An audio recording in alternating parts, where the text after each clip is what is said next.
Well, boys, you might have a hard time recognizing this one, but I give you a little dead giveaway. So once upon a time, it was used commercially, and she had a scar, and it got patched up.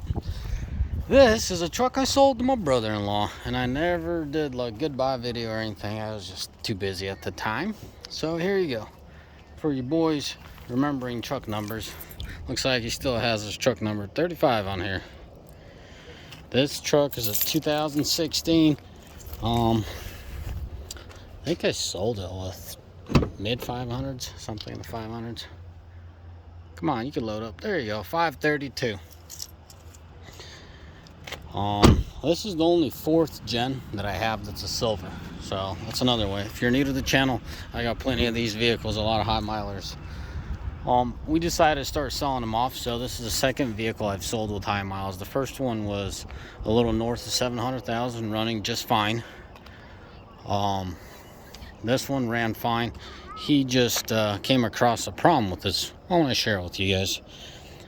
He ran across, he's not building more than 20 psi boost. I just took it for a spin, and I'm not hearing any excessive boost leakage. But what I did do is pull a sensor out, and it was all kinds of caked up. So you guys with high miles, take a good look at that boost sensor back there. You can see it's nice and sparkly because we pulled it off, cleaned it off, but it was too late. She's done hers. So here you go. Here's this truck in all his glory. He did put a new filter in here. A regular, you know, the ice and dipstick. Just handles missing, nothing crazy, nothing new. I mean, I'll give you a quick rundown. If you're new to the channel, if you're old, you're gonna hear the same thing. Service schedule. A lot of you guys are curious, what's the service schedule, guys? I'll give you a quick one. Hopefully I won't forget. I'll tell you all that was replaced on this, because this is gonna be the last video on this truck. At 5:30, right? The schedule was 20,000 on the motor. I'm talking about oil intervals. 50-60,000 on the transmission. We tried 100 on the tranny and the rear end back in the day when I was starting my company. A little too much. And then we tried 30, and that was a little too short. So we're stuck with 50-60. Most of its life it was at 50-60. Transfer case was 100, and the rear end was, well, their intervals of 50-60,000 miles as well. 100 is too much for the rear end. Anything sooner than 100 on the front end is a waste of time and money. We always did about 100,000 every year, on average. Some trucks did a little more, some did less. You know, this is a 2016, and we're selling it. You know, I sold this truck a few months ago. But to be fair, let's just say 6 years. That's not quite fair, like 5 years and a half. So in 5.5 years, 530, it kind of stacks up. He got himself a tip. I think we need to modify the stock pipe coming out, but yeah. I had this in the shed for myself. I absolutely love this tonneau cover because, you know, you could kind of bolt in extensions, and you fit 2 full-size quads. Not side-by-sides, quads. So yeah, there you have it. I had this in the shell in my storage, just laying around. I told him, man, if you're gonna buy the truck, at least put it to good use. He has a couple quads. Him and his boy have quads. So there you go. As you guys can tell, I'm out here camping with family. There's my truck in that corner. So yeah. Before I forget, because I already did, I just remembered what all has been changed. So right about 500,000, this truck got our rear end and drive shaft assembly. Don't quote me on that. Either every U-joint, like the drive shaft was reconditioned, or I got a whole assembly. But bottom line, all new U-joints, carrier bearings. Transfer case is original on this truck. The transmission is original on this truck. The front end, or excuse me, the front axle is original. For all you Dodge dogging peoples, the only thing that's been replaced on this front end is one set of ball joints. That's it. The shocks, as you can tell, they need some love.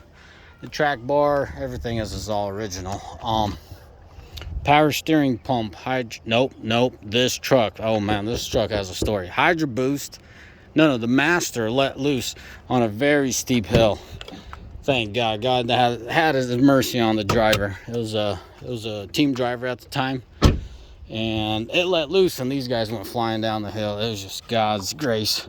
It was luckily out in the country, steep hill, so they came bottom of the hill. They just had, you know, enough to turn and kind of take it off road. So down the driveway, to the right, and up into a guy's field, you know, slow themselves down.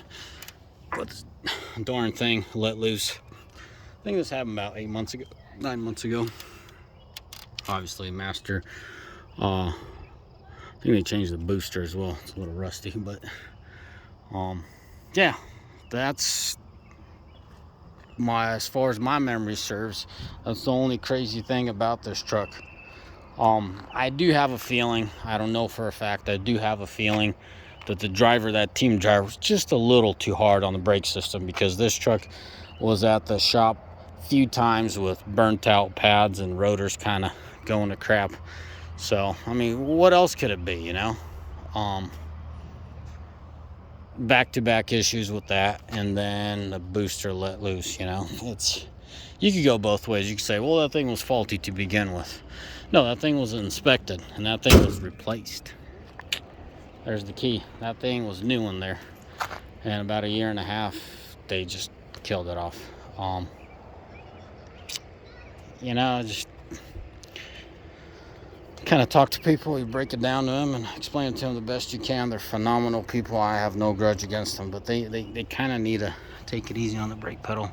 You know, if you're new to the channel, you know I get 200,000 out of the rears and about 100, on average 150 out of the fronts, up to 200. Anything past that, guys, the glue gives out and the shoe actually falls apart, so don't do anything past that.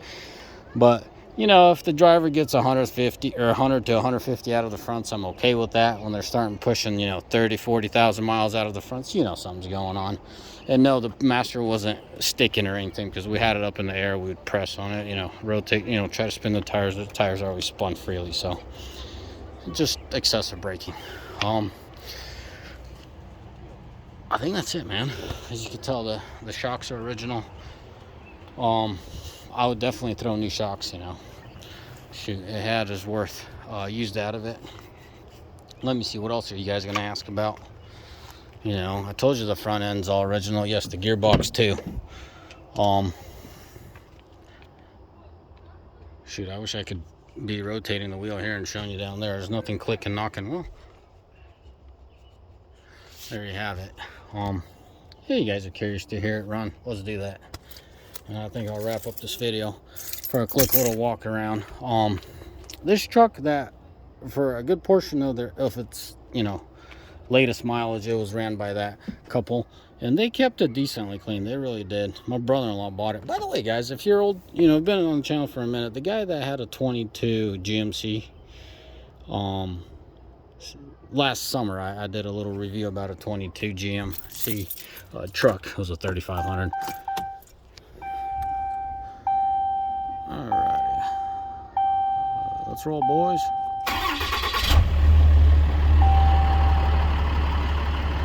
As long as the truck runs good, heck with that lag.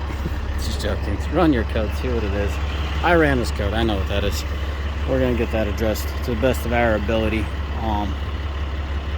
Yeah. One of the things to look for, how the engine idles, if it's fairly free or it's pretty tight. Watch the way it bounces. See how steady that truck runs? It's really steady. I gotta say, this truck did get brand new motor mounts and oil pan resealed probably about a month before it got sold off. So there you have that. But even with good motor mounts, it's not going to stop it from rocking. The steering wheel was fairly worn out. I wish I could show you. Oh yeah, you could tell. It wasn't disintegrated, but it started like kind of falling apart, losing its texture, and then, oh, there you go. Most of the steering wheel is like bald like that on the other end. It's starting to disintegrate. Yeah, I guess I can say that. Anyways, original door panels.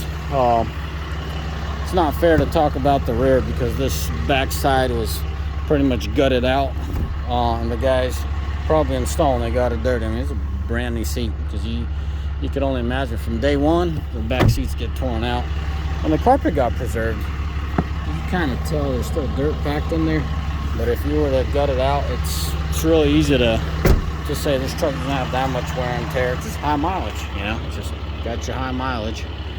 I know it's irrelevant to some of you guys, but that oil pressure is still there. Truck still runs great. Obviously missing a little boost. But yeah, Wish I could tell you something crazy, but I really can't. Besides, whatever reason, the drivers were applying brakes too hard. So that happened there. What I gotta say has helped us is .4, by the way, guys. If you're doing braking fluid and it happens to be a driver, or you yourself, you're putting around town and you're in and out of traffic all the time, you're pretty hard on them brakes. Dodge uses .3 still, at least in the fortunes they would. Go to .4, double check your hoses, and also the hoses that run to the booster. That stuff could burst on you if you're too hard on it. But yeah, I know it's hard to believe, but do you guys remember how this truck used to look? But here she is, my brother-in-law did a good job. Put some wheels on it, cleaned her up, put some mud flaps and all. That's all he's doing. Just gonna he likes to keep his trucks really clean. So he's like, when you go out camping, kids are running around, you got sap, and that's the main reason I don't like to run my truck camping. I got a Yukon. But Lord behold it, a day prior to camp, the tranny line started leaking and no one in town could find it. Not a single automotive store had it, so I had to take my truck, zero complaints. But I do prefer taking my Yukon out specifically for that reason. Kids rolling around, dinging it up, it's whatever. Teach their own. But yeah, this thing looks great. I think I'm gonna take a picture for it for the thumbnail and call it a day. As always, boys, may the Lord bless you. May y'all have a mighty fine day. God bless. Bye.